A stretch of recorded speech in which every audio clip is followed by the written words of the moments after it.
What if the most explicit warning about the end of our age was removed from the texts you trust? Not lost to time, not destroyed by accident, deliberately excluded. And what if, today, that same prophecy is not just forgotten, it is actively hunted? Erased from our servers, dismissed as folklore, and silenced by a power so vast it hides behind polished shoes and corporate speak. While the Western world debated history, a line of guardians, stretching from the Ethiopian highlands to the digital underground, preserved a key, and deep in a dark office, a lonely translator. Just unlock the cipher, they will do anything to keep buried. If you are ready to uncover the truth, make sure you like this video and subscribe to the channel.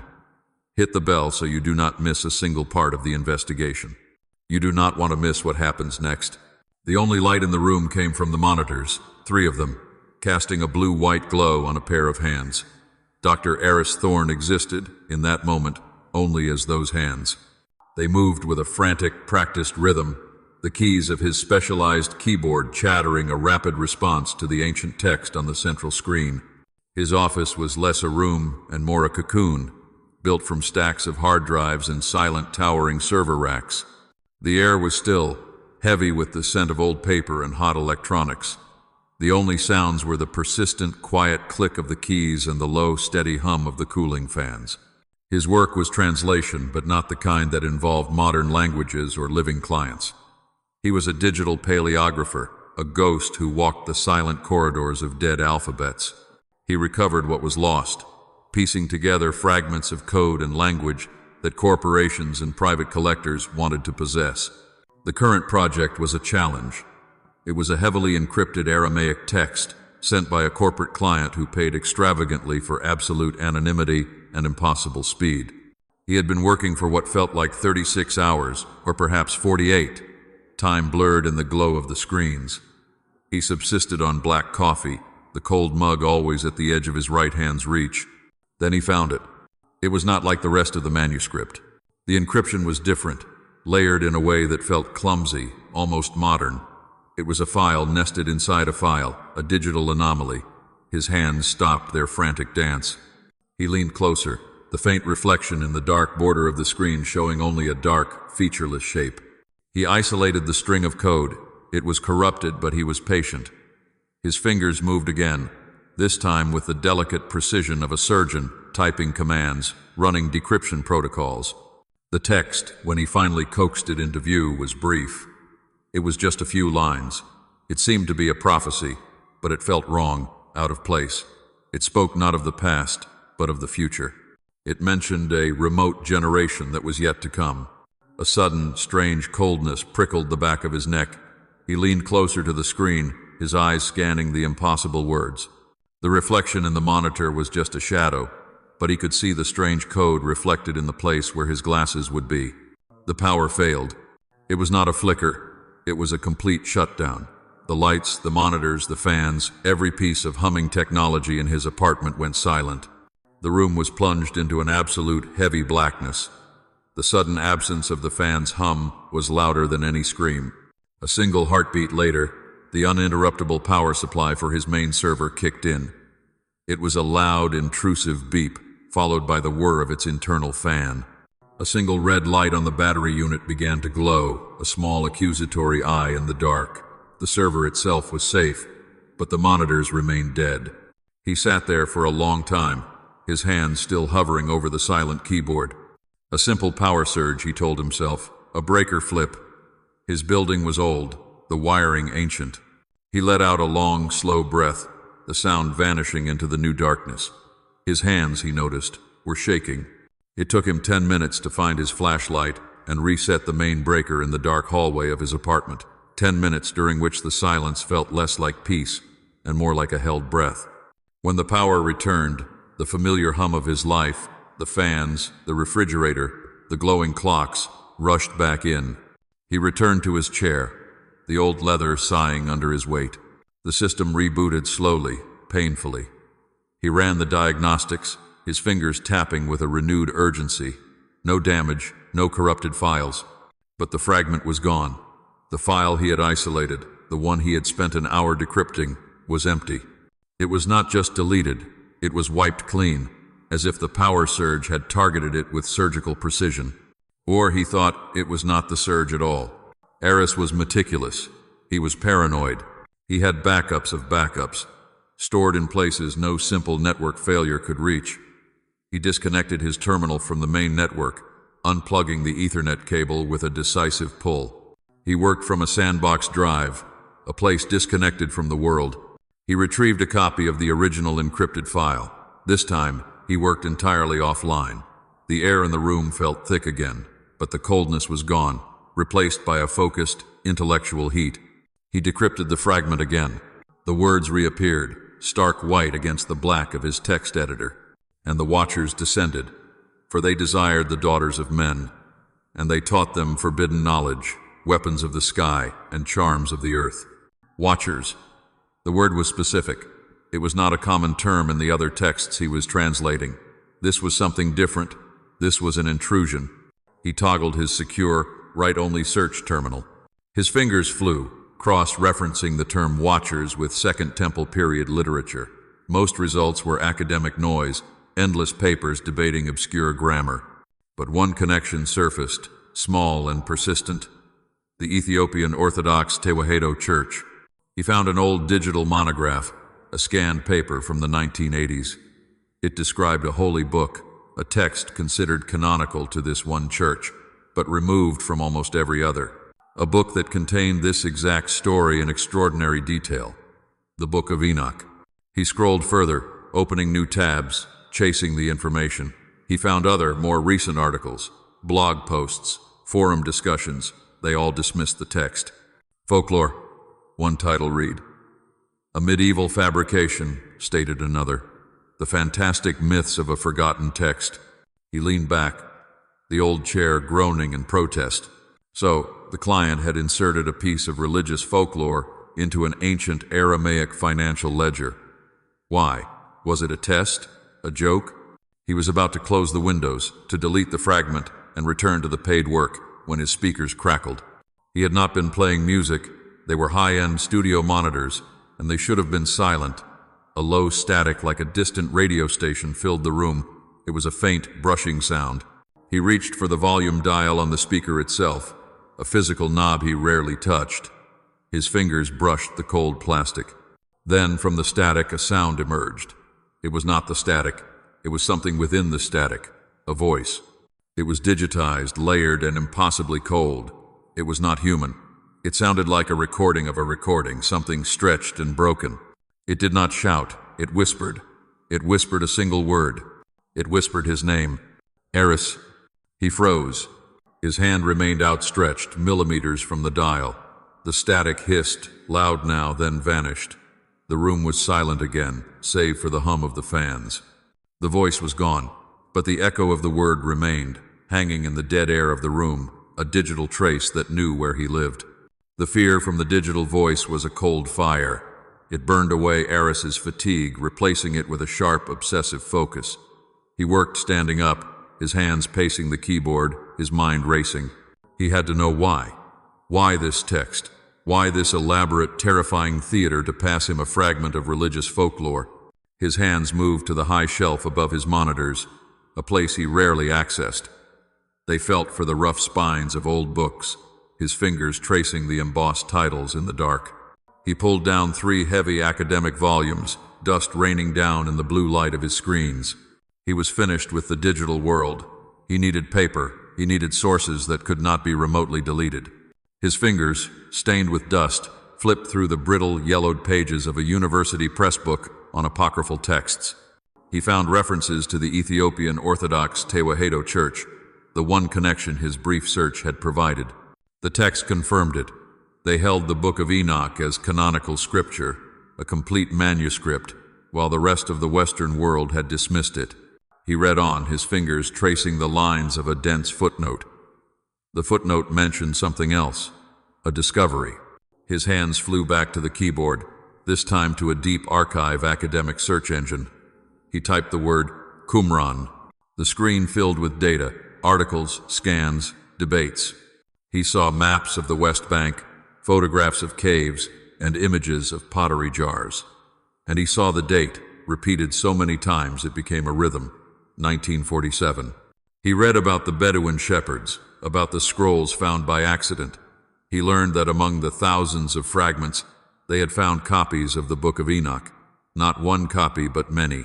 His eyes scanned a scholarly analysis. There were more copies of Enoch found in those caves than copies of many books that made it into the canonical Old Testament. This was not folklore. This was not a medieval fabrication. This was an ancient, revered text, studied by the very communities that existed in the time before and during the life of Christ. The people at Qumran did not just read it. They treasured it, they copied it, they preserved it. A cold, logical dread settled over him. He pulled up the file, the fragment that had been sent by the anonymous corporation. He placed the window side by side with a high-resolution scan of an actual Aramaic fragment from the Qumran caves. The ancient scroll was on parchment, the letters fluid and confident. The fragment he was sent was a perfect, cold digital transcription. But the encryption, the modern, clumsy wrapper he had noted earlier, was the key. His hand stilled on the keyboard. The fragment he was sent was not an ancient text. It was a modern message. It was a signal, disguised as an ancient text. The sender had used the Book of Enoch as a carrier, a secure channel that only someone with his specific, obscure skill set could open. The voice, the power outage, the fear, it was all designed to make him look, to make him dig.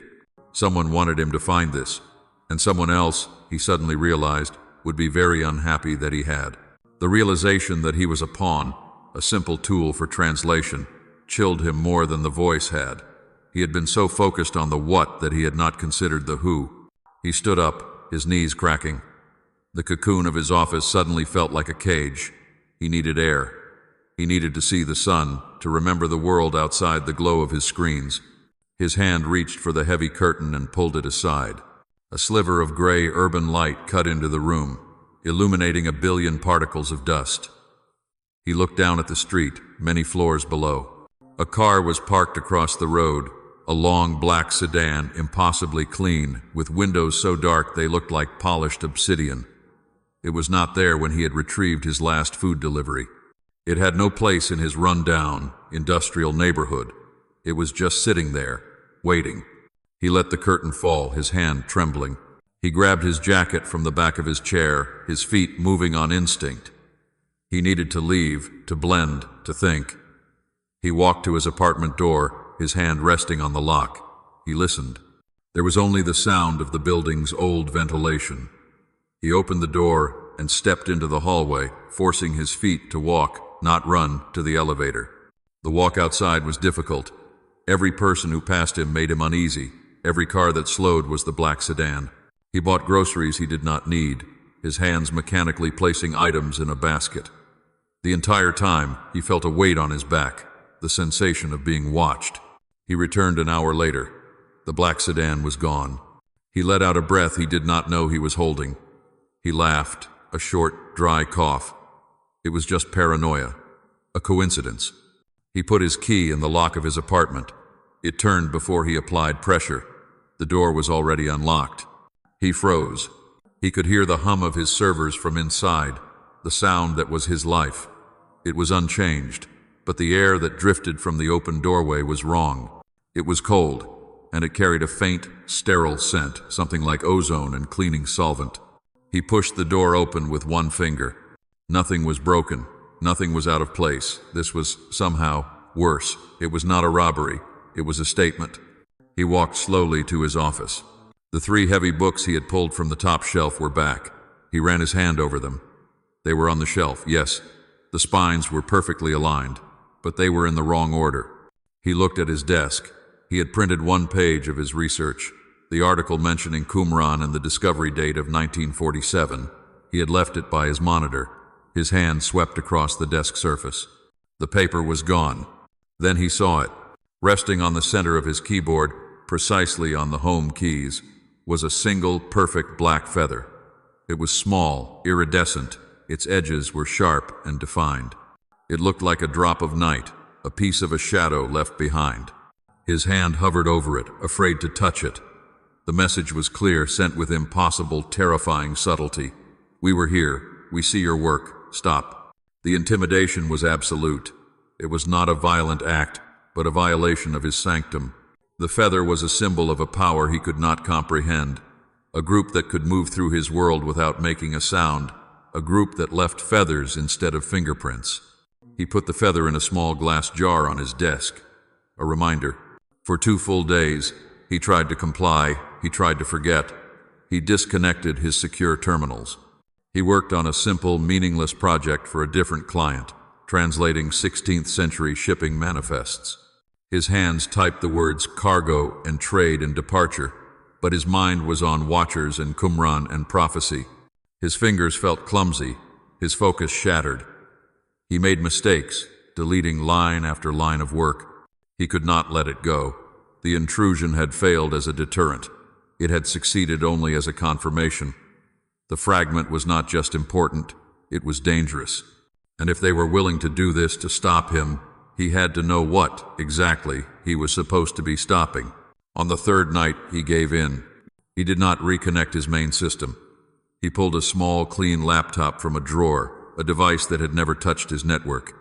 He took it to his kitchen, far from the violated space of his office. He sat at the small table, the only light coming from the laptop's screen and the yellow glow of the street lamp outside his window.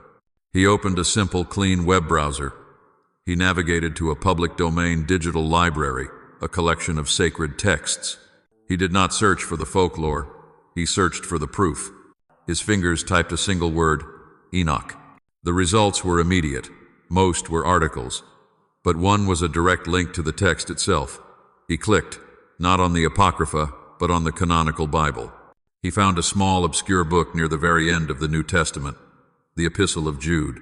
His finger moved the cursor, scrolling down the short chapter. He stopped. His hand froze on the laptop. He was not breathing. He read the words on the screen. He read them again. It was verse 14 and verse 15. Enoch, the 7th from Adam, prophesied about them. See, the Lord is coming with thousands upon thousands of his holy ones to judge everyone. Eris opened a separate text editor. His hands, shaking violently now, typed the words from the fragment he had translated. The fragment that the voice had whispered. The fragment the men in the black car had tried to erase. He placed the 2 windows side by side on the small screen.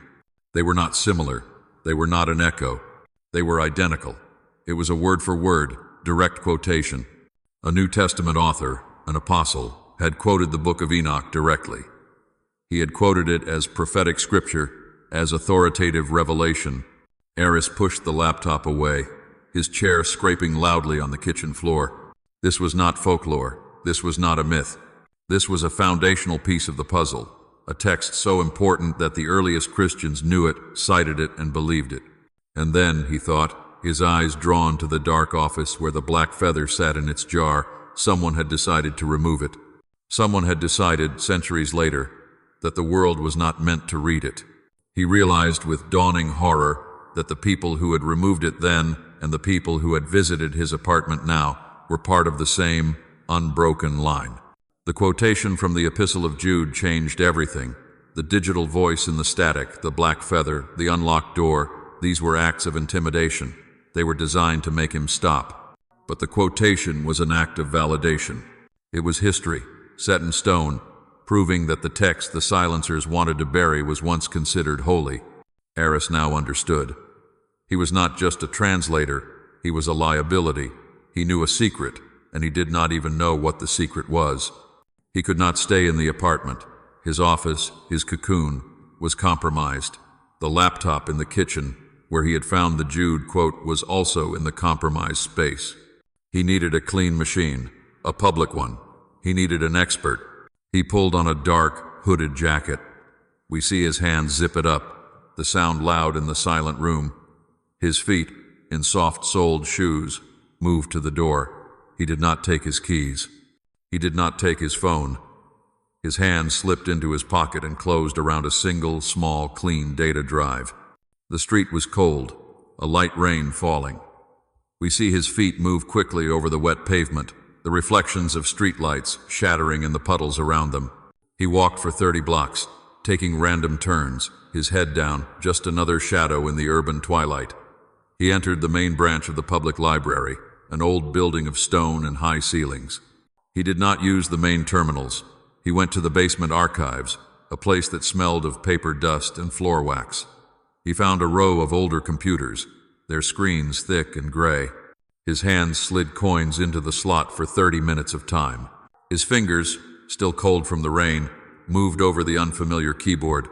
He did not use a web browser. He opened a terminal, his hands typing lines of code, connecting to a secure, anonymous relay. He was building a tunnel. From this tunnel, he would send one message. He had to find someone who knew the source. Not the Qumran fragments, not the Aramaic echoes, but the full, preserved text. His research had given him the name, the Ethiopian Orthodox Tewahedo Church. He crafted an email. It was anonymous, sent from a string of nonsensical characters. He sent it to the General Academic Inquiry address for the University of Addis Ababa's Theological Department.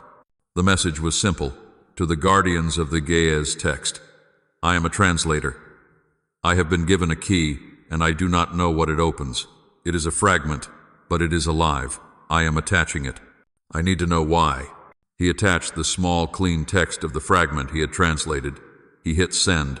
His hands moved back, resting on the cold plastic of the desk. He waited. He knew it was a 1 in a million chance. 5 minutes later, a reply appeared. It was not from the university. The sender was an encrypted string. The message was locked, requiring a protocol he had only used once before. His hands flew, typing the handshake code. The message opened. It was just 3 sentences. This is not a key. It is an invitation you have already accepted. The ones who discarded this text are the ones you must fear. If you are sincere, come to Zurich. Go to the Café Odeon. Come alone. The message and his original email vanished from the screen. His 30 minutes were not yet up, but the connection was severed. His hands were pale against the gray keyboard. Zurich. He had to leave the country. He had to leave now. Zurich was a city of cold, clean lines. Eris felt dirty, out of place. He had spent 2 days moving, using only cash, traveling by bus and train, a ghost in the system. He had not slept. Every man in a dark suit, every glint of polished leather shoes, made his heart stop. The Café Odeon was old, its dark wood interior and marble tables speaking of a different century. It was a place of exiles, a historic sanctuary for writers and thinkers. Eris wondered if he was now an exile. He chose a small table outside, despite the biting November cold. He needed to see the street. He needed to see who was coming. He ordered a tea, his hands shaking so much he nearly dropped the cup. We see his fingers, raw and chapped from the cold, wrapped around the warm porcelain. He was just a translator. He was a digital paleographer. He was not meant for this world of shadows and silent pursuit. An hour passed. The chair opposite him remained empty. His tea grew cold. He ordered another. People passed by. We see their feet. Fast-moving business shoes, slow-strolling tourist sneakers, a mother pushing a stroller. Then, a pair of dark, polished shoes, almost identical to the ones he remembered from the black sedan, stopped at his table. Eris's hand flinched, knocking his spoon to the ground with a clatter. He did not look up. He stared at the shoes. They did not move. He who is too afraid to look up, a voice said, low and smooth, will never see what is coming. Slowly, he raised his head. But the narrative perspective stays low. We see the polished shoes turn. We see the hem of a dark, tailored suit. The figure gestures to the empty chair. May I? Eris, his voice a dry rasp, said, Who are you? The man Saturday. We see only his hands. They are immaculate, the nails perfectly manicured. He is wearing expensive cufflinks. He is one of them, a silencer. I am the one who asks you to stop, the man said. He did not sound threatening. He sounded like a concerned manager. You are an excellent translator, Dr. Thorne, one of the best. But you are working on a file that is not your concern. The man leaned forward. His hands rested on the table, palms down. You were given a warning, the feather, a small symbolic gesture. We respect your work. We do not want to escalate this. The text in Jude, Eris whispered, his hands gripping the edge of the table. The man's hand dismissed the thought with a small, elegant wave. Folklore, a curiosity. A piece of a puzzle that does not matter. The corporation that hired you is involved in a simple copyright dispute. This is all just a misunderstanding about intellectual property. You have been paid. Your work is done. Go home." The man stood up, his polished shoes turned. "Do not," he said, his voice losing its warmth, replaced by a cold precision. "Go looking for the people who sent you that invitation. They cannot protect you. They can only get you into trouble." The man walked away, his shoes making no sound on the cobblestones. Eris sat there, his heart a cold stone in his chest. A lie. It was all a lie. The man's performance was too smooth, too perfect. They cannot protect you. He was about to leave, to run, when someone else sat down at his table, moving into the chair the silencer had just left. He flinched, but this was a different presence. We see a hand, weathered and dark, adorned with simple, heavy silver rings. The hand gently pushes the cold teacup aside. A woman's hand. She is wearing a gabi, a traditional hand-spun white cotton scarf that drapes over her arm and onto the table. "You have met the silencers," a new voice said. It was a woman's, rich, with an accent he did not recognize. "Now you know what you are looking for." This was Kephira. "You are not the first to find this," she said, her hands resting calmly on the table. "You are only the latest. They are afraid. And you have just seen why. They have to lie." She placed a small, impossibly ancient leather-bound book on the table, between his hands and hers. "You have been reading their echoes. Now, you will read the voice." Eris stared at the book. It was small, no larger than his hand, the leather dark and cracked with age. The pages, visible from the side, were a deep, antique yellow, and they were not paper. They looked like parchment. "What is this?" His voice was barely audible, his eyes locked on the ancient object. "It is what they fear," Kephira said. Her hands, those strong, ringed hands, did not touch the book. She had brought it for him. "You have read the fragments from Qumran. You have read the quotation. You have seen the shadow. This is the source, the full, complete text, as it has been preserved by my people for millennia." Eris opened the small leather-bound journal he had carried with him. He uncapped a pen, his hand still shaking, but this time with anticipation, not just fear. He was a translator. This was, at last, a language he understood. Kephira's finger, the one with the ink stain, gently opened the book. The script inside was beautiful, a cascade of intricate flowing symbols. "This is Ge'ez," she said, "the language of my church, and this is the Book of Enoch." She began to speak, and Eris began to write.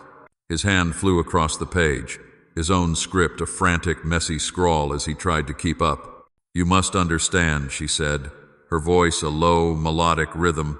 "This text was not removed for theological reasons. It was removed for political reasons. It was removed because it is a prophecy, not of the past, but of the end, and it names the guilty." She explained what she called the apocalypse of weeks. Eris wrote the words in his notebook.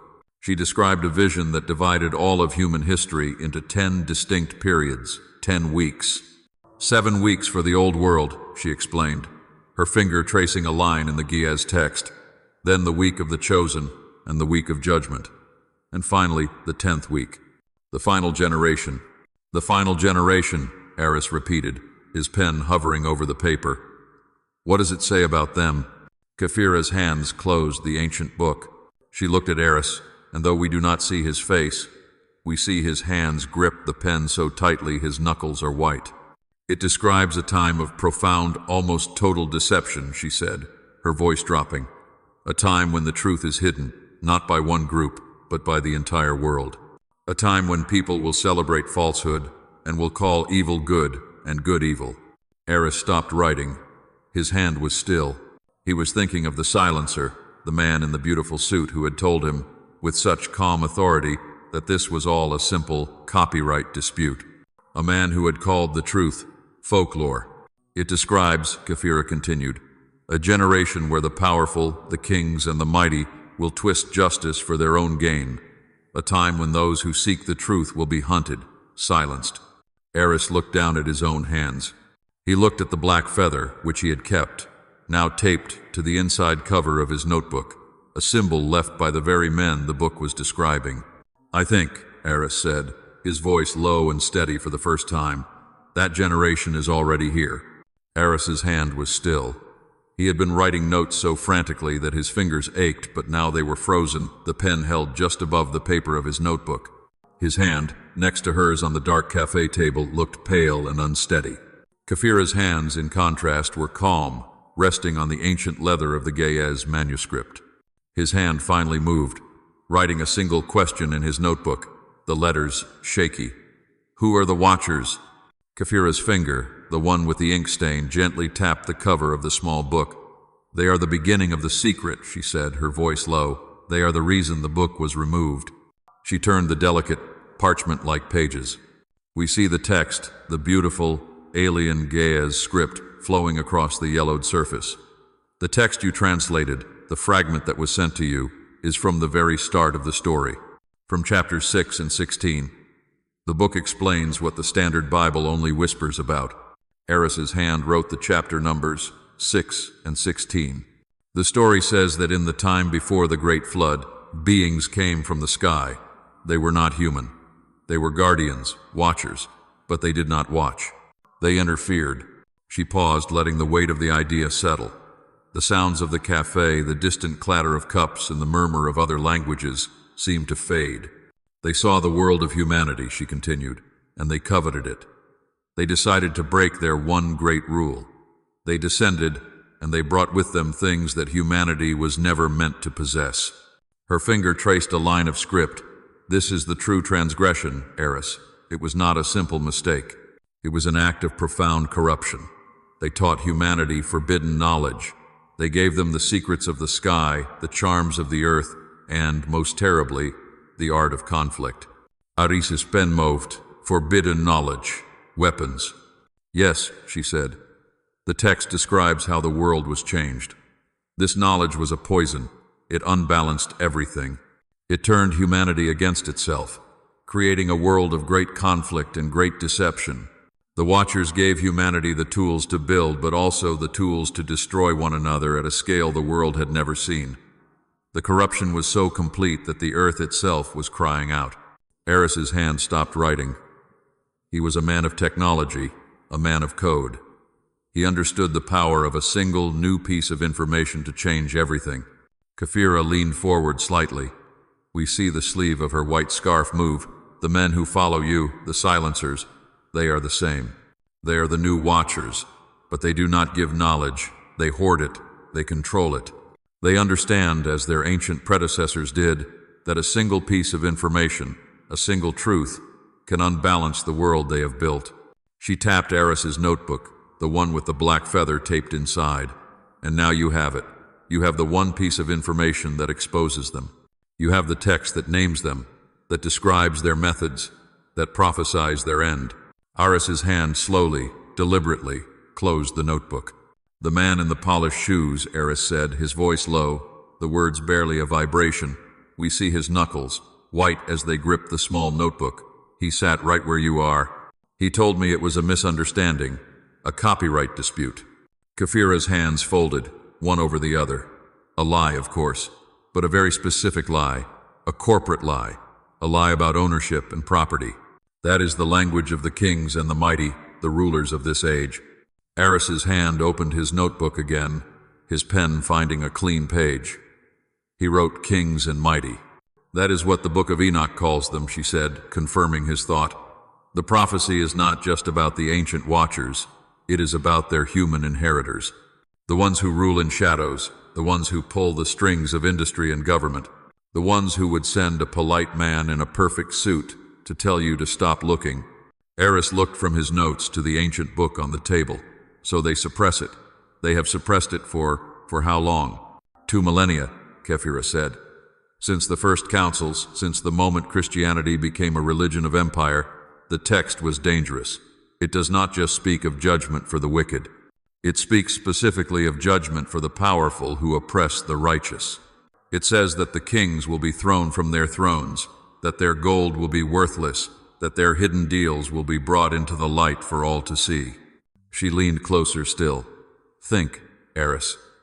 A religion that is aligning itself with kings and emperors, cannot have a holy book that promises the destruction of those same kings and emperors.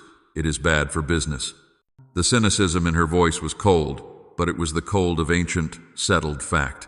So, they removed it, she continued. They called it folklore, just as the man in the polished shoes did. They called it problematic. They called it uninspired. They kept the parts of the faith that spoke of obedience and reward in the next life, and they buried the parts that promised justice and accountability in this one. Eris's hand was writing again, fast and sure, the words political removal, accountability, justice. The silencers, Kefira said, are the modern heirs to that tradition. They are the committee of removal. They do not work for a church, not anymore. They work for the kings and the mighty, the corporations, the banks, the hidden structures of power that control the narrative. They are not afraid you will start a new religion, Eris. They are afraid you will expose the old lie. Her hands carefully closed the small Geaz book and slipped it into the folds of her white scarf. They fear this book because it is a mirror, and it shows them their own faces. It shows them their hubris, and it shows them their end. The man in the polished shoes had seemed so calm, so reasonable. Eris now understood that his calmness was the calmness of a man who believed, truly, that he was untouchable. He was a man who had never been told his story was over. The warmth of the cafe, its bubble of civilized quiet, suddenly felt fragile, like a thin pane of glass. Kefira's hands reached for her purse. The small, ancient book was hidden. "We must go," she said. "We have been visible for too long." They were polite. They will not be polite a second time. Eris's hand fumbled with his wallet, throwing cash onto the table. His feet scraped the floor as he stood up, his chair nearly falling over. They stepped out of the Café Odeon and onto the cold, wide plaza. The air was sharp, the sky a bright, unforgiving gray. We see their feet begin to move over the cobblestones. Aris's feet, in dark sneakers, were fast, nervous, almost skipping. Kefira's feet, in simple, flat leather shoes, were steady, deliberate, and unhurried. "Walk, Eris," her voice commanded. "Do not run." His hands were deep in the pockets of his jacket, one of them clenched around the small, smooth data drive he had brought from the library. He had not even told her about that. He glanced to his left, toward the river, and he stopped. His foot, poised in mid-step, froze. Kefira's hand grasped his arm, her grip surprisingly strong. "What is it?" Eris's hand, the one in his pocket, remained clenched. His other hand, free, rose slowly, his index finger lifting to point. His finger was shaking. Across the square, standing by a dark stone fountain, was the man with the polished shoes and the immaculate suit. He was not looking at them. He was on his phone, a picture of casual business. But he was there, and he was not alone. Standing 10 feet to his left was another man, identical suit, identical shoes, identical stillness, and 10 feet to his right, a third man. They were not hiding. They were a perimeter. "Do not look at them," Kefira whispered, her hand pulling at his sleeve. "They are here to be seen. It is a show of power. Walk, now." They began to walk again, this time toward the crowded shopping street. We see their shoulders and backs as they merge with the afternoon crowd.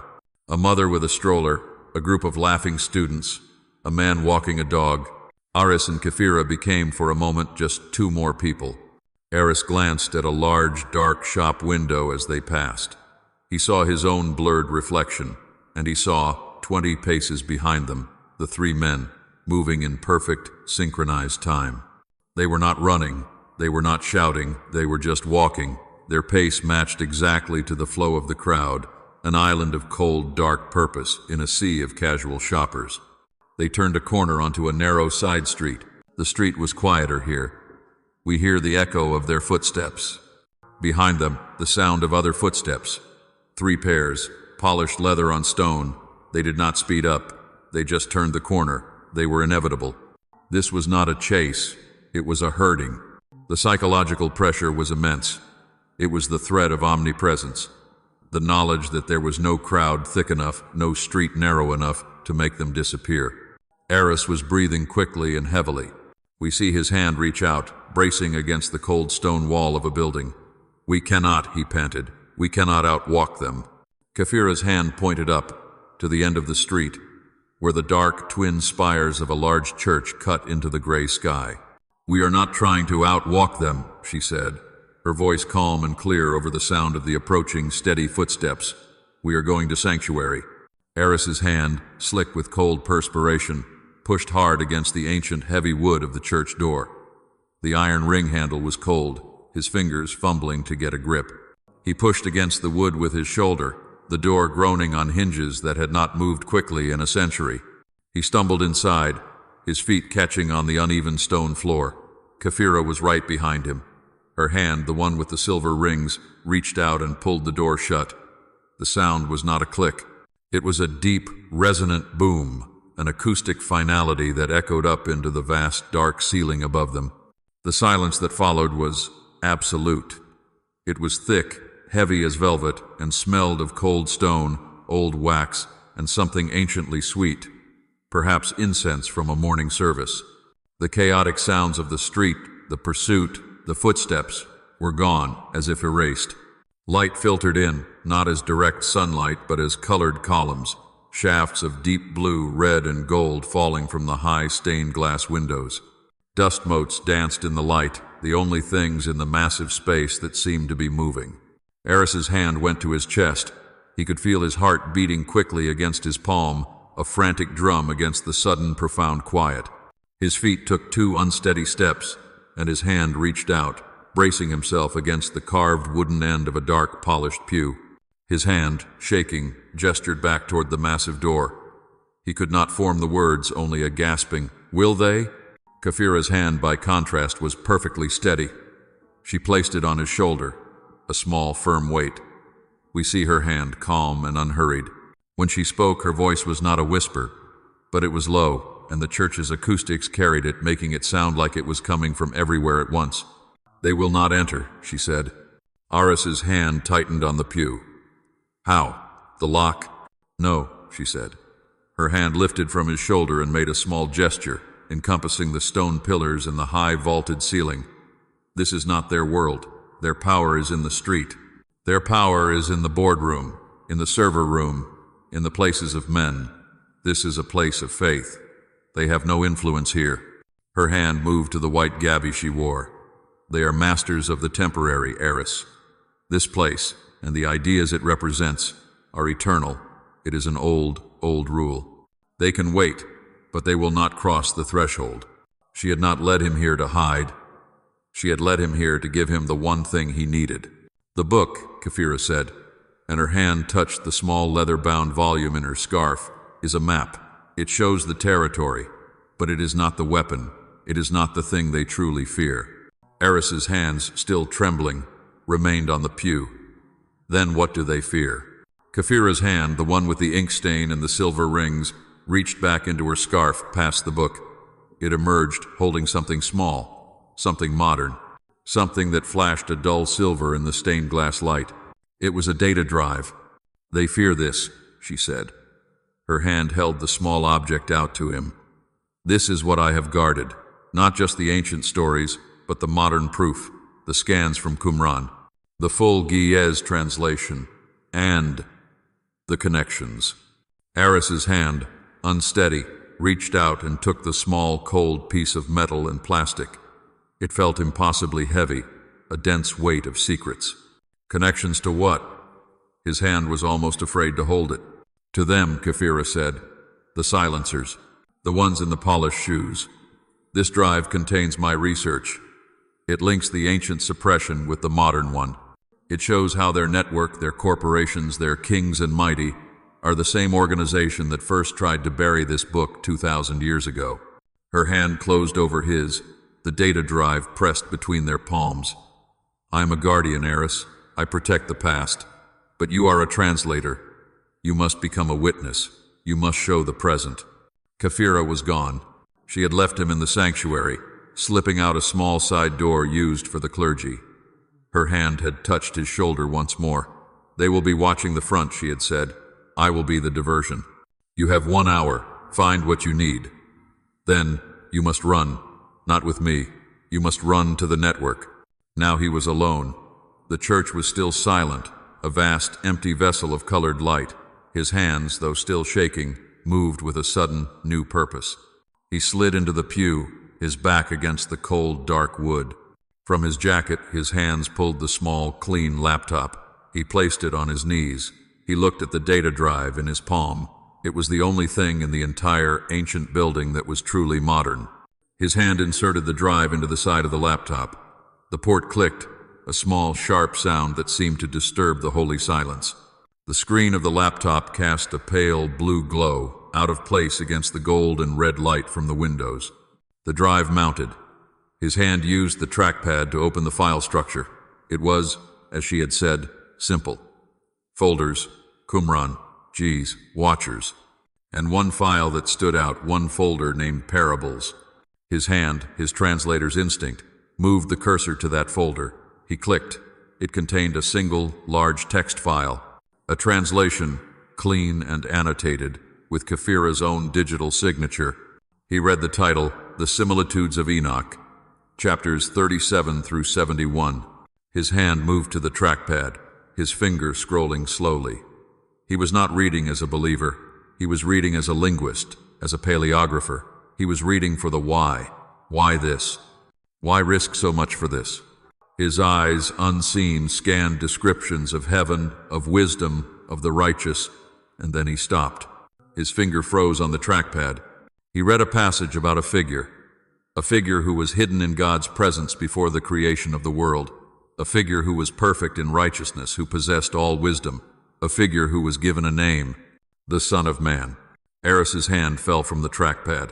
He knew the term. It was the title Jesus used for himself over and over.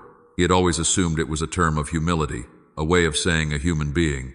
He read on, and a cold, profound understanding began to dawn. The text on the screen described this Son of Man being given a throne of glory. It described him as the one who would sit and who would execute judgment. His hand scrolled again, faster this time. Judgment on whom? The text was explicit. The prophecy was not vague. It was a precise, targeted promise. And on that day, he read, the kings and the mighty and all who possess the earth will fall on their faces. They will see him, they will know him, and they will understand that their time of dominion has ended. His hand, the one that was not on the trackpad, slowly closed into a fist. He saw the face of the man in the polished shoes, the man in the immaculate suit, the man who had spoken of copyright and intellectual property. He was one of them, a king, a mighty one. The silencers were not suppressing this text to protect a religion. They were not protecting a theological secret. They were suppressing it because it was a direct, personal, and ancient prophecy of their own specific downfall. They were not just fighting a war of information. They were fighting a war against their own judge. The Son of Man was not a term of humility. It was the name of their executioner. His hand closed the laptop. The blue light vanished, plunging him back into the colored, sacred dark. His heart was no longer pounding with fear. It was pounding with a terrible, heavy awe. He sat for a long time, the weight of the revelation settling on him. The kings and the mighty. They were not just men. They were an organization, an inheritance of power that had persisted for millennia, silencing this one specific truth. His hand opened the laptop again. The fear was gone, replaced by a cold, sharp need to know more. If he had the what and the who, he needed the how. How had they hidden it so well? His hand moved the cursor. He left the Parables folder. He moved to another, one he had overlooked. It was labeled Luminaries. He opened it. This folder was different. It was not filled with text files. It was filled with images, scans of astronomical charts, diagrams of solar paths, complex, circular graphs mapping lunar cycles against constellations. Baffled, his hand moved back to the main directory. He found a text file from Kafira, a master note file. He opened it. His finger scrolled down, past her notes on the Watchers, past her notes on the Son of Man, until he found the section, the Book of the Heavenly Luminaries, chapters 72 through 82. He read her analysis.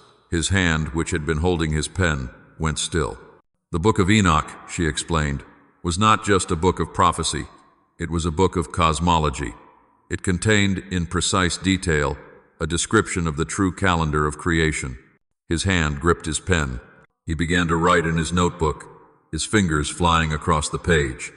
A solar calendar, he wrote. 364 days. 4 perfect seasons of 91 days each. A perfect, symmetrical year. He read on. The text, Kafira's note explained, was adamant. This was the calendar written on the heavenly tablets. This was the calendar of appointed times. The holy days, the festivals, the moments of divine intersection with the world were all tied to this perfect solar cycle. And then he read the next line. His pen stopped. The greatest and most subtle deception of the Watchers, he read, was not the giving of weapons, it was the corruption of time. The text on his screen explained that the Watchers had taught humanity a new calendar, a lunar calendar, a calendar of 354 days. A calendar that was shorter, imperfect, a calendar that drifted, a calendar that required human, not divine, intervention to correct itself. Aris's hand fell from the laptop. He understood. He finally truly understood. The silencers, the kings, and the mighty had not just hidden the prophecy, they had hidden the clock. If the appointed times for divine judgment were tied to the true solar calendar, but the entire world was operating on a false, corrupted lunar one, they would miss it. The entire world would miss the signs. They would miss the appointment. The silencers were not just hiding the what of the prophecy. They were hiding the when. They had set the world's clock to the wrong time, ensuring that when the final judgment arrived on the correct day, everyone would be looking at the wrong date on their calendar. Aris's hand closed the laptop. He looked at the black feather, still taped in his notebook. He looked at the small silver data drive in his other hand. He had it. The prophecy, the enemy, the motive, and the method. He stood up, his feet sure on the stone floor for the first time. The sanctuary had given him the truth. Now, he had to take that truth back into the network, back into the world that the silencers had built, and find a way to sound the alarm. He had to reset the clock. Aris moved through the back alleys of Zurich, a ghost in a city of clocks. The sanctuary of the church had given him the truth, but the cold air of the outside world reminded him he was still being hunted. His hand, deep in his pocket, never left the small, hard outline of the data drive. It was a physical anchor, a tiny, dense piece of reality. He felt a false, fragile surge of confidence. He had the proof. He took a winding, paranoid route back to the small, anonymous hotel he had checked into, a place with gray walls and a lingering smell of industrial cleaner. He had paid in cash for 2 nights. He walked up the narrow stairs, his feet silent on the thin carpet. He reached his door, number 38. His hand went to his pocket for the key card. He did not need it. The door was already open. It was just a crack, a dark vertical line that should not have been there. His heart, which had been a steady drum of purpose, now felt as if it had stopped. His hand, shaking, pushed the door open. It was not a search. The room was completely turned upside down. The room had been turned inside out. This was not the quiet, subtle work of the silencers in his apartment, the men who left black feathers and reordered his books. This was a different act. This was an act of rage, of frustration. We see his feet step over the threshold, stop, then take one slow step onto the carpet. His hand reached out to the wall to steady himself. The few clothes he had brought, a single change of shirt and pants, were not just thrown from his bag. They were on the floor, torn apart. His laptop, the one he had brought from home, the one he had left on the small desk, was now on the floor. His hand reached down, his fingers hovering over the wreckage. The screen was broken. The keyboard had been broken in 2, the keys scattered everywhere. His small notebook, the one where he had taken his first notes, the one with the black feather taped inside, was on the bed. It was torn apart, page from page, the paper scattered across the cheap bedspread. The black feather, he noted, his hand slowly clenching into a fist, was gone. They had taken their symbol back. His hand dove into his pocket, his fingers confirming the smooth, cold metal of Kafira's data drive. It was still there. He let out a breath, a sharp, ragged gasp. He realized the truth in a cold, sudden wave. Kafira's diversion had not been a clever strategy. She had put herself in danger for him. The silencers had followed her, or tracked her, or been waiting for her. They had believed she had the data, this destruction of his room. This was the anger of men who had opened their prize and found it empty. They had gone after her, and he had let them. His other hand, pulled his cheap burner phone from his jacket. A phone he had not used. A phone he was supposed to keep for emergencies. This was an emergency. His thumb, white and shaking, pressed the number Kefira had written on a scrap of paper back in the cafe. He raised the phone to his ear, the cheap plastic cold against his skin. It did not ring. There was no busy signal. There was only the sound of 3 flat, identical tones, a sound that was not a failed call but a final one. The number did, in fact, no longer exist. The line was not just busy, it was gone. He was alone. He was holding the truth, and he was the only one left who was. He ran. He did not know where he was going. He just knew he could not stay. He left the wreckage of the hotel room, his hand pulling the hood of his jacket up, obscuring his profile. He found himself in the central train station. It was a cathedral of noise, glass and steel, a place built for the transit of thousands. The sheer number of people, the chaos of their movement, was a kind of camouflage. We see his feet, in their worn sneakers, moving quickly, trying to blend with the flow of commuters and tourists. He stopped, his shoulders hunching, in front of a massive glowing departures board. The names of cities he could not pronounce scrolled past in a relentless digital waterfall. Paris, Berlin, Vienna, Milan. He had no ticket. He had only the cash in his wallet and the drive in his pocket. Where did you run when the people hunting you owned everything? He stared at the bright, reflective glass of the departures board. He could see his own form, a dark, hooded, faceless shape, a negative in the bright light of the station. And in the reflection, he saw them. Behind his own dark shape, in the reflected image of the crowd, stood a pair of shoes. Polished, black. We see his hand, the one not in his pocket, clench at his side. The shoes were still, waiting. His heart hammered. He turned, his head whipping around, his eyes scanning the real crowd. Nothing, just people. Families buying pretzels, businessmen checking their watches. The man in the polished shoes was not there. He let out a shaky breath. It was paranoia. It was the exhaustion, the fear. He was seeing ghosts. He turned back to the board, trying to focus, and he saw it again, in the reflection. A different spot, a different man, the same suit, the same shoes. This one was standing near a pillar, his hand casually in his pocket. He was not looking at Eris. He was just there. Eris's head swam. He backed away from the board, his feet stumbling. He looked across the main concourse, and he saw a third.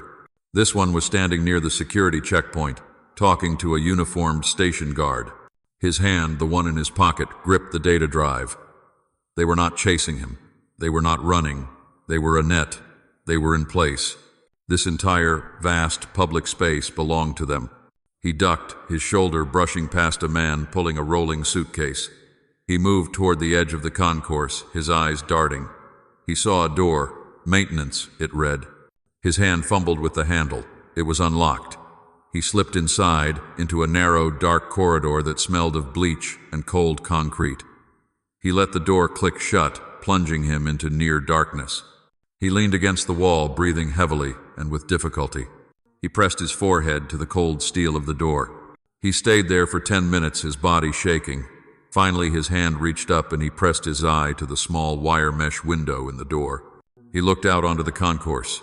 He saw the silencer, the one who had been at the checkpoint. The guard was nodding, smiling. The silencer's hand clapped the guard on the shoulder, a gesture of friendship, of authority. Eris watched as the silencer, the man who had torn his room apart, the man who had made Kefira disappear, walked calmly through the station, a picture of professional, legitimate power. He remembered Kefira's words, a time when evil is called good. He looked down at his own hands, dirty from the wall. He was the one hiding in a dark, foul-smelling closet. He was the one who looked like a criminal. The silencers, with their polished shoes and their calm voices, they were the ones who looked good. The moral inversion was complete. They were not just the hunters. They were the ones in charge. The maintenance closet was a temporary, cold prison. He could not stay. The rumble of a passing train vibrated in his hands, which were resting on the thin laptop case he still carried. He had to assume they would search every closet, every shadow. He had perhaps minutes, but he had to know. He had the what from the drive, the who from the station, the when from the calendar. He needed the how. How had they done this? How had they buried a text so completely that it had become a myth? His hands, shaking from the cold, pulled the small, clean laptop from his bag. The one he had used in the church. The battery was low. A small red light was flashing in the corner. He had maybe 30 minutes of life left. His hand slid the data drive into the port. The blue light of the screen illuminated his hands and the concrete wall in front of him. His hand flew across the trackpad, opening the file structure. He found a folder he had not explored. It was labeled History Suppression. He opened it. It was filled with Kefira's academic research. Scanned pages of texts, cross-references, and her own detailed timeline. His eyes scanned the screen, his hand scrolling. He saw the names of the early church fathers, the ones who had known the text. His hand stopped the scroll. Tertullian, the name was there. He read Kefira's note, circa 200, North Africa. He defended the Book of Enoch by name. He argued that it was authentic scripture, and that it must have been preserved through the flood by Noah, who would have known its importance. His hand scrolled further. Clement of Alexandria, circa 215. He quoted Enoch extensively, treating it as authoritative divine revelation. Aris's hand was clenched so tight his knuckles were white. So, the early church knew. They believed. What changed? His hand scrolled down the timeline. The dates moved forward. The 3rd century, the 4th, the names changed. He saw a new name, Jerome, circa 400. He translated the Latin Vulgate. He chose not to include Enoch. His reasoning: it was not in the Hebrew canon he was given by the rabbis. He saw another, Augustine, circa 420. He questioned its authenticity. He found the stories of the Watchers too fantastic, too disruptive to the clean theology they were building.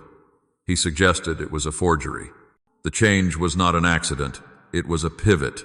It was a choice. And then his hand stopped scrolling. He had found the final piece, a file labeled Laodich. He clicked. It was a simple text. Kefira's note was blunt. The Council of Laodicea, circa 364. This was not a theological debate. This was an act of policy. This was an institution solidifying its power. He read the words on the screen.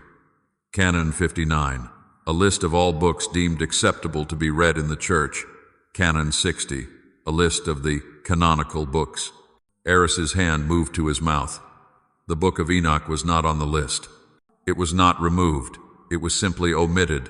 It was an administrative decision. A committee, in a room, deciding which truth was acceptable and which truth was too dangerous, too complicated, too challenging to the new, streamlined power of an empire-backed faith. The Silencers were not a new organization. They were just the latest iteration of that council. They were the men in the room who decided what was canon. They were the ones who wrote the lists. The red light on his laptop flashed, insistent. The screen went black. The battery was dead. Aris sat in the total darkness of the closet, the rumble of the trains outside sounding like a distant, powerful sound. He had it. He had it all. The prophecy, the enemy, the motive, the method, and the history. And he was trapped in a closet with no power, and the hunters were right outside the door. The darkness in the maintenance closet was total. The rumble of a passing train vibrated through the concrete floor, a low physical tremor that seemed to shake his very bones. Aris's hand, resting on the dead, cold plastic of his laptop, was completely still. The battery was gone, but he did not need the screen. He had the data drive in his other hand, a small, hard rectangle of truth. He sat in the dark and he thought. He finally had all the pieces. The prophecy, the Watchers, the kings and the mighty, the council at Laodicea, the corrupted calendar. Kefira had told him the Silencers were the heirs of the kings, and the mighty, the political and corporate powers who had suppressed the text to protect their own dominion. But sitting in the cold, smelling the bleach and the dust, Aris realized the truth was deeper. It was older. His hand, the one holding the drive, clenched. The Watchers' original sin, according to the text, was not just arrogance. It was the giving of forbidden knowledge. They had given humanity weapons and secrets, unbalancing the world, corrupting creation from the outside in. His other hand touched the broken laptop. And now, the silencers. Their sin was the hoarding of knowledge. They were suppressing the prophecy, hiding the calendar, manipulating the truth. He saw it, a perfect, terrible symmetry. The Watchers had corrupted the world by giving what was not theirs. The silencers were corrupting the world by taking what was meant for everyone. It was the same crime. It was the same ancient spiritual hubris, control. They were not just the heirs of the kings. They were the spiritual heirs of the Watchers themselves. They were the modern embodiment of the same force that had caused the Great Reset. They were the agents of that ancient imbalance, masquerading as men in polished shoes, men who smiled at station guards, men who spoke of copyright disputes. Eris's breath caught. Kefira had been wrong about one thing.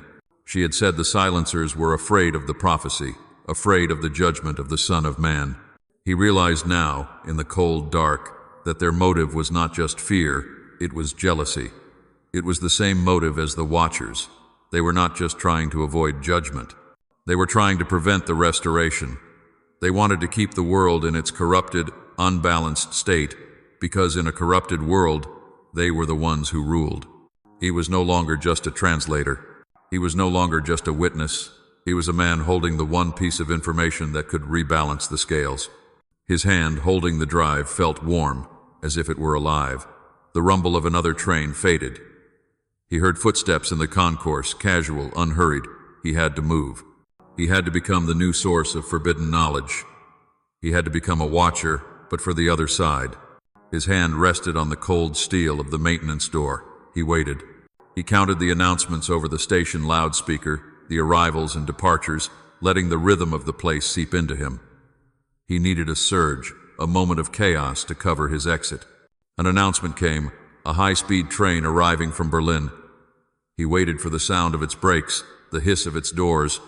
He heard the sudden swell of voices, the rumble of hundreds of rolling suitcases on the concourse floor. Now, his hand turned the handle. He slipped out, his head down, his hood pulled low. He was just another shadow, merging into the sudden, dense river of people. He kept his hands in his pockets, his shoulders hunched. He moved with the crowd, letting it carry him toward the station exit, his eyes fixed on the floor, watching only the feet in front of him. He did not look for the polished shoes. He just walked. He was out. The air of the city was cold, a slap of reality. He spent the next 12 hours becoming a ghost. His hands paid in cash for a train ticket to a city he did not know, a university town 3 hours away. He sat on the train, his back to the wall, his hand never leaving the drive in his pocket. We see the blurred landscape pass by the window, a smear of green and gray. He arrived in a small, quiet city of stone buildings and ancient trees. It was a place of learning. He knew this place. He had studied here many years ago, before the corporate contracts, before the isolation. He knew its networks. He did not go to a hotel. He walked to the university library. It was a vast, Gothic structure, a cathedral of books. It was late, past midnight, but the student archives were open 24 hours. His feet did not take him to the new, glass and steel atrium. His feet took him down, into the basement, down past the modern study halls, down past the humming vending machines, down into the true archives, the special collections. The air grew cool and dry, the smell of paper and old leather replacing the scent of the city. The lights here were dim, motion-activated, flickering on one by one as he walked the narrow metal stacks. He found what he was looking for. In a forgotten corner, behind a row of 19th century geological surveys, was a small alcove. It held a single, old, beige computer terminal. It was covered in a thick layer of dust. This was a ghost terminal, a relic from an older network upgrade, a machine that still had a hardwired connection but did not appear on any modern security map. His hand wiped the dust from the screen. His other hand plugged the power cord into the wall socket. The machine whirred to life with a loud, mechanical groan. A green cursor appeared, a blinking, hopeful pulse in the dark. His hands, the translator's hands, the hands of a digital ghost, flew across the old, loud plastic keyboard. He was not just browsing. He was writing code. He was building a bridge from this forgotten, dusty terminal to the entire world. His hand, the one that held Kefira's drive, slid it into the port. The old machine recognized it. He began to type the upload command, not to one place, but to thousands, to decentralized networks, to secure text repositories, to every hidden corner of the web he had ever known. A new window opened on the monochrome screen, a progress bar. It was moving, slowly, impossibly, painfully slowly. The old network was a tiny, fragile thread. He watched the bar, his hand resting on the desk, his fingers tapping a silent, desperate rhythm. The only sound in the vast, dark archive was the mechanical clatter of the old keyboard and the high-pitched whine of the terminal's ancient hard drive. The green progress bar crept across the screen. 10%, 20%. Eris's hands were slick with perspiration. He was not just uploading a file. He was uploading a history, a prophecy, a calendar, a motive. He was uploading Kafira's life's work. He was uploading the secret that had been kept for 2,000 years. 30%. He heard a sound. It was not the old building settling. It was not the clank of the heating pipes. It was a footstep. It was the clean, sharp, impossible sound of a hard-soled leather shoe on the stone floor, 2 aisles over. Eris's hands did not stop. His fingers kept typing, routing the data, forcing the upload. He could not stop it. He could only make it faster. 40%. A shadow fell over the alcove, a dark shape that blocked the already dim light from the hallway. His hands paused, hovering over the keyboard. A pair of polished black shoes entered his field of vision. They stopped, perfectly parallel, next to his chair. They were immaculate, reflecting the faint green glow of the monitor. Eris did not look up. He stared at the screen. 50%. "Hello, Dr. Thorne." The voice was the same one from the cafe. The calm, reasonable, managerial voice. It was not angry. It sounded, if anything, disappointed. "This is not your world, Eris," the voice said. "You are a translator. You should have stayed with your texts." Eris's hand moved. He hit the enter key, initiating a new mirroring protocol. "It does not matter," the man said. We see his hand encased in a fine black leather glove enter Eris's view. The hand gestured to the old, beige terminal. "You are in a basement, on a dead machine. We will erase this. We will erase you, and we will erase this entire archive. It will be as if you were never here." Another pair of shoes appeared, a second man. Eris's hand, the one not on the keyboard, lifted slowly from his knee. He raised it to the screen. His finger, shaking, tapped the glass. "You are not erasing it," Eris said, his voice a hoarse, torn whisper. "You are watching it." The progress bar was at 99%. The gloved hand that was gesturing now balled into a fist. The reasonable voice was gone. "Stop it. It is not mine anymore," Eris said.